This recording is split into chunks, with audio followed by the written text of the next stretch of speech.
Climax अभी बाकी। Hi guys, সকালে উঠেই রাস্তায় বেরিয়ে পড়লাম ব্রাশ করতে। ব্রাশ করে রেডি হয়ে চা খাওয়ার জন্য মা চা দিয়ে দিল। চাটা খেয়ে মা বললো পড়তে বসতে। আমি পড়তে বসলাম, কিন্তু আমার জীবনবিজ্ঞান কোনো মাথায় ঢোকে না। আমি তাই জন্য একটুখানি পাতা উল্টে দেখলাম, পড়ার চেষ্টা করলাম, কিন্তু পড়তে অত ইচ্ছা করছিল না বলে আমি পড়লাম না। বই বন্ধ করেই শুয়ে পড়লাম আবার। তারপরে কিছুক্ষণ বাদে আমার ইচ্ছা হলো যে একটু গিটারটা প্র্যাকটিস করি। আমার গিটার বাজাতে খুবই ভালো লাগে, তাই জন্য আমি গিটারটাকে ব্যাগ থেকে বার করে গিটার নিয়ে বসে পড়লাম। আমার এই গিটারটা মনে হয় তোমরা প্রথম দেখছো, দেখে বলবে কেমন গিটারটা আমার। আমি তাই জন্য একটু গান প্র্যাকটিস করছিলাম, কিন্তু আমি এটা প্রথম 1 মাস হয়েছে কিনেছি, তাই জন্য অত ভালো বাজাতে পারি না। এমনি হাত নেড়ে দেখাচ্ছিলাম, না অত ভালো আমি বাজাতে পারি না। ওই সব ইউটিউবে দেখেছিলাম বলে তাই জন্য আমি এমনি হাত নাড়ছিলাম, অতটা পাই না।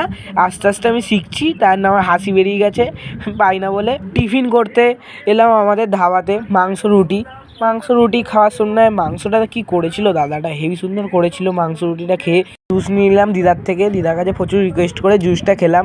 জুসটা একদমই বাজে খেতে, টক পুরো ভর্তি, টক দিয়ে লেবু দিয়ে ভর্তি করে দিয়ে একদম বাজে খেতে জুসটা, পুরো জঘন্য, দাম ফেলে দিলাম। দুপুরবেলাতে বাড়িতে এসে দেখি কি এখানে ঝড় হচ্ছে।